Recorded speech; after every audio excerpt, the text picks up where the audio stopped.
Hello everyone. आज हम 12th class की पोल साइंस में जो हमारा समकालीन विश्व में राजनीति जो हमारी पुस्तक चली हुई है, समकालीन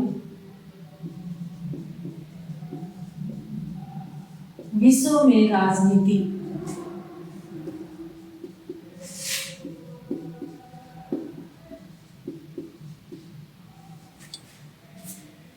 इसमें हमने सीधी दो ध्रुवीयता का अंत हमारा चैप्टर चला हुआ है और उस चैप्टर में हमने शॉक थेरेपी देख लिया, शॉक थेरेपी के परिणाम देखे।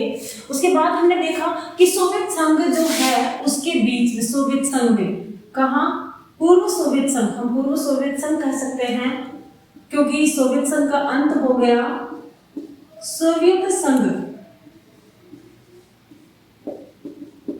के जो गणराज्य थे उन गणराज्यों में क्या स्थिति चली हुई थी और उनमें जो चला हुआ था स्थिति का माहौल, वो था संघर्ष एवं तनाव। क्योंकि पूर्वी सोवियत संघ के जो गणराज्य थे इन्होंने अपनी स्वतंत्रता हासिल करने के लिए या अपने आप को अलग अपना वजूद बनाने के लिए जो व्यवस्थाएं की उसमें संघर्ष होना निश्चित था। और इसी संघर्ष और तनाव के बीच इन देशों में क्या हुआ, गृह युद्ध एवं बगावत। जो गणराज्य थे उन्होंने पूंजीवादी व्यवस्था को बनाए रखने के लिए, स्थापित करने के लिए जो अपने देशों के खिलाफ या अपने देश के खिलाफ जो व्यवस्था लागू की वो बगावत या गृह युद्ध हम कह सकते हैं। इसके आधार पर उन्होंने पूंजीवादी लोकतंत्र व्यवस्था को अपनाने पर जोर दिया। इसलिए उनको बगावत करनी पड़ी। इन देशों में, कौन से देशों में, पूर्वी सोवियत संघ के गणराज्यों में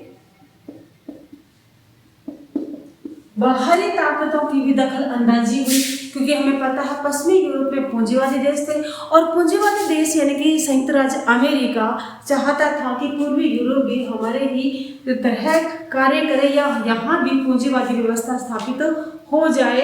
और इस आधार पर संयुक्त राष्ट्र संघ ने एक शॉक थेरेपी वाली अंतर्राष्ट्रीय व्यवस्था जो लागू की और इसके माध्यम से इन व्यवस्थाओं को तहस नहस कर दिया गया और इनके अंदर इन ताकतों ने दखल देना शुरू कर दिया और पूंजीवादी व्यवस्था को स्थापित करने में महत्वपूर्ण भूमिका अदा की। इसी प्रकार हिंसक और अलगाववादी आंदोलन, जैसे कि इसके दो गणराज्य थे, चेचन्या और दागिस्तान। चेचन्या और दागिस्तान किसके, सोवियत संघ के। ये दो गणराज्य थे और इन दोनों में ही हिंसक और अलगाववादी आंदोलन शुरू हो गया। लोगों ने अपने आप को अलग ग्रुप में बनाना शुरू कर दिया। तो ये आंदोलन को जब दबाने के लिए चेचन्या में मास्को ने जब अपना रोल प्ले किया, मास्को ने इनको कंट्रोल करने की कोशिश की, तो यहाँ किसका उल्लंघन हुआ, मानव अधिकारों का उल्लंघन हुआ। क्यों हुआ, क्योंकि चेचन्या के जो हिंसक आंदोलन थे, अलगाव आंदोलन थे, उनको समाप्त करने के लिए सेना का इस्तेमाल किया गया और इसको क्या माना गया, मानव अधिकार आयोग का उल्लंघन या मानव अधिकारों का उल्लंघन, अधिकारों का उल्लंघन माना गया। तो यहाँ इन देशों में ऐसी स्थिति आ गई कि हिंसक कार्रवाई चली, युद्ध हुए और आंदोलन चले अलगाववादी। जिस प्रकार हम दूसरे देशों में भी देखते हैं, भारत में भी अलगाववादी आंदोलन कई बार आपने देखा है। जैसे पूर्वोत्तर भारत में जो हमारी कंडीशन बनती है, अलगाववादी अपने समय समय पर विद्रोह करते रहते हैं, तो ऐसे ही कंडीशन यहाँ भी थी और इसके कारण हिंसक रूप इसने ले लिया। दूसरा, बाहरी ताकतों का और तेल कंपनियों की प्रतिस्पर्धा, क्योंकि मध्य एशिया में जो व्यवस्था है, मध्य एशिया में तेल की व्यवस्था ज्यादा है मध्य एशिया में, और तेल के कारण, तेल भंडार के कारण जो बाहरी ताकतें हैं, बाहरी विदेशी हैं जो अच्छी ताकत रखते हैं या उनकी तेल कंपनियां जो हैं, उन्होंने इनको प्रलोभन देकर के या प्रतिस्पर्धा का ये क्षेत्र अखाड़ा बन गया। एक तरह से विदेशी कंपनियां यहाँ आने लगी और अपनी प्रतिस्पर्धा के लिए ये यहाँ कार्य करने लगी। तो इस प्रकार हम कह सकते हैं कि मध्य एशिया जो है, सोवियत, पूर्व सोवियत गणराज्य के जो देश है मध्य एशिया में, ये एक तरह से किसका अखाड़ा बन गए, तेल कंपनियों के और बाहरी ताकतों के अखाड़े बन गए। उसके बाद हम देखते हैं ये सारे जो यहाँ पूरे यूरोप, पूरी सोवियत संघ के जो गणराज्य थे उनमें सब ये सब व्यवस्थाएं चलती रही और ये चलते हुए इस कारण ये अपनी स्थिति से 20 वर्ष पीछे हो गया इन तनाव और संघर्ष के कारण। लेकिन धीरे धीरे इसका विकास हुआ और आज ये अपनी अच्छी स्थिति में है। इसके साथ हम देखते हैं अगला जो हमारा पॉइंट है पूर्व सोवियत संघ और भारत संबंध, क्योंकि भारत के साथ जो पूर्व सोवियत संघ के संबंध थे वो कैसे थे ये हमें बताना है, क्योंकि उस समय जो दौर चला हुआ था 1945 से लेके 1990 तक, यानी भारत कब स्वतंत्र हुआ, 1947 में स्वतंत्र हुआ और उसमें कौन सा दौर चला हुआ था, शीत युद्ध का दौर चला हुआ था। कौन सा? शीत युद्ध का दौर।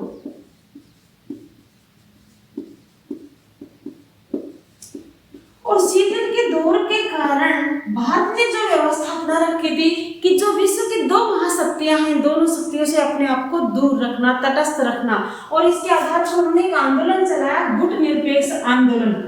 भारत किसका सदस्य था? गुट निरपेक्ष आंदोलन का सदस्य था। ये आंदोलन चल रहा था, इधर जो सोवियत संघ था एक गुट के रूप में था और इस आधार पर भारत किसी भी गुट में सम्मिलित नहीं होना चाहता था, परंतु भारत पर आक्षेप लगाया जाता है, आरोप लगाया जाता है कि भारत हमेशा सोवियत संघ के साथ था। भारत हमेशा सोवियत संघ के साथ था और इसमें दो राय भी नहीं है, क्योंकि भारत का सोवियत संघ ने बहुत कॉपरेशन किया, बहुत सहयोग किया है। उस समय भारत का सहयोग किया जब भारत की स्थिति आर्थिक रूप से, राजनीतिक रूप से, सांस्कृतिक रूप से, किसी भी तरीके से माने तो बिल्कुल नील थी। उस समय सोवियत संघ ने भारत का सहयोग किया। तो शीत युद्ध के दौरान जो भारत ने सहयोग किया था, भारत का सहयोग जिसने किया था सोवियत संघ से, सबसे पहले आर्थिक रूप से हम बता सकते हैं, आर्थिक रूप से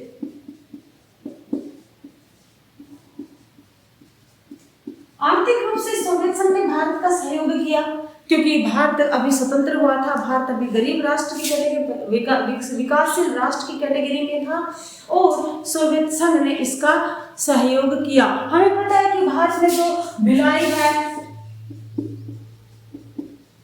बोकारो में,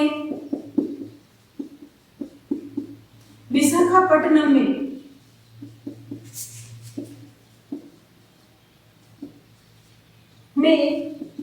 भारी इलेक्ट्रॉनिक्स पार्ट लगाने के लिए या मशीनें लगाने के लिए भारत को आर्थिक रूप से इलेक्ट्रॉनिक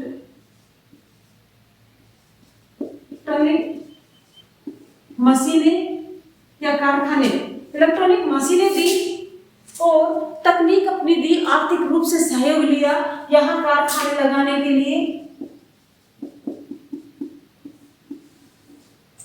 इसमें सोवियत संघ ने आर्थिक रूप से भी और तकनीकी रूप से दोनों तरीके से भारत की मदद की। इसलिए भारत इस बात को कभी भुला नहीं सकता कि सोवियत संघ ने या पूर्व सोवियत संघ ने भारत की कितनी आर्थिक रूप से मदद की थी इन कारखानों को स्थापित करने में। इसी प्रकार जब हम देखते हैं कि इसका राजनीतिक रूप से,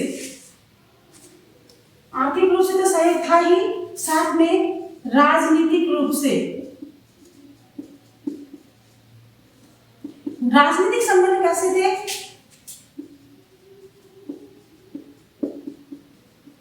मानते हैं हम कि भारत की व्यवस्था लोकतंत्रात्मक थी और सोवियत संघ की व्यवस्था समाजवादी थी। व्यवस्थाएं दोनों अलग थी। भारत ने भी समाजवादी व्यवस्था का कुछ हिस्सा अपने में अपनाया हुआ था, परंतु पूर्णतः समाजवाद को नहीं अपनाया था, लोकतंत्र व्यवस्था थी। तो किस प्रकार भारत की राजनीतिक रूप से सहायता हुई? फिर भी सोवियत संघ ने जब भी, क्योंकि कश्मीर के मुद्दे पर, या ले लें हम कश्मीर के मुद्दे पर हमेशा भारत के साथ रहा ये सोवियत संघ। कश्मीर के मुद्दे पर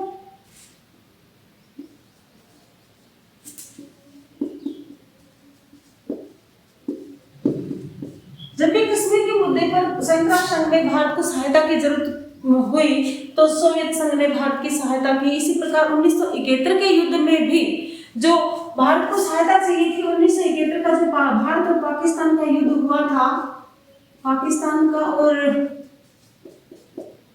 वह भारत का युद्ध हुआ था, उस समय भी किसने सहयोग किया? सोवियत संघ ने भारत का पूर्ण रूप से सहयोग किया।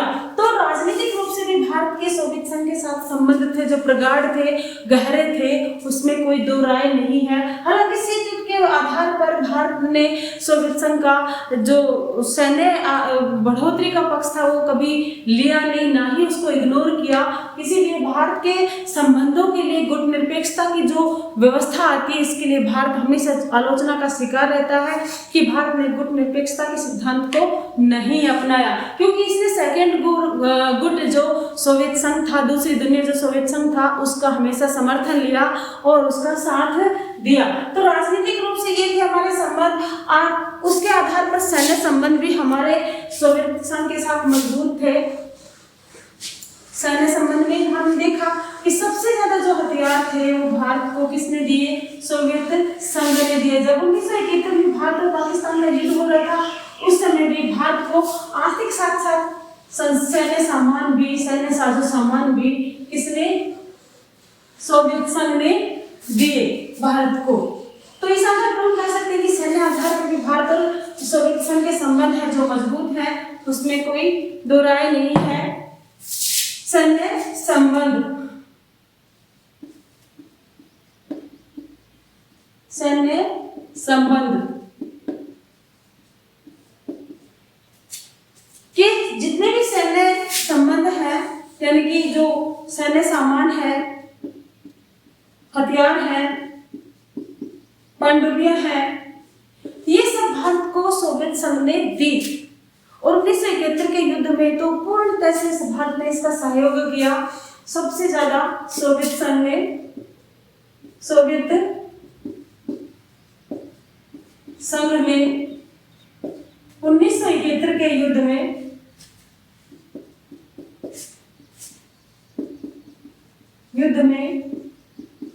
पूर्ण रूप से सहयोग किया। और इस आधार पर भारत का जो व्यापार था, आर्थिक रूप से व्यापारिक जो हम कह सकते हैं रुपए में था, और इसके माध्यम से सोवियत संघ ने भारत के साथ व्यापार भी किया। किसके माध्यम से? रुपए के माध्यम से सोवियत संघ ने भारत के साथ व्यापार किया। तो इस प्रकार हम कह सकते हैं कि सैन्य आधार पर भी भारत और सोवियत संघ के संबंध जो थे मजबूत थे। इसके बाद हम देखते हैं सांस्कृतिक आधार पर या सांस्कृतिक संबंध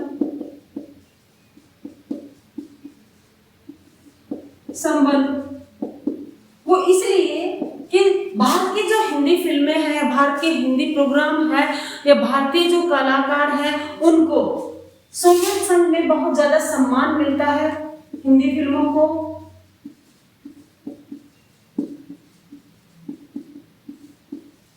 और दूसरे यहाँ के कलाकारों का सोवियत संघ में बहुत ज्यादा सम्मान किया जाता है, समय समय पर उनको बुलाया भी जाता और उनका सम्मान किया जाता। तो इस आधार पर कह सकते हैं कि सांस्कृतिक रूप से भी भारत और सोवियत संघ के संबंध अच्छे थे। इन्हीं के कारण, सोवियत संघ के संबंधों के कारण ही भारत आलोचना का शिकार रहा। इसकी गुटनिरपेक्षता पर सवाल खड़े किए गए, कुछ भी कहा जाए, लेकिन सोवियत संघ ने हमारी उस समय सहायता की जब हमें सहायता की बहुत ज्यादा जरूरत थी, क्योंकि भारत एक विकासशील कैटेगरी से उठ के चला था, क्योंकि उसका देश पिछड़ने की स्थिति में था, उसकी आर्थिक रूप से इसकी स्थिति अच्छी नहीं थी। इस समय सोवियत संघ ने भारत को ये देखे बगैर कि किसी भी गुट में सम्मिलित नहीं है, गुटनिरपेक्ष आंदोलन चला रहा है, फिर भी इसने सहयोग इसका किया। तो भारत और सोवियत संघ के संबंध है जो हमेशा से अच्छे रहे हैं। अब वर्तमान में जिसका सोवियत संघ का उत्तराधिकारी है, कौन है? सोवियत संघ का उत्तराधिकारी जो है रूस है, और रूस के साथ भी भारत के संबंध अच्छे बने हुए हैं। इस प्रकार ये जो था हमारा दो ध्रुवीयता का अंत, ये चैप्टर का हमारा अंत हो गया। इसके बाद हम तीसरा चैप्टर अगली वीडियो में करेंगे। तब तक के लिए जय हिंद, जय भारत।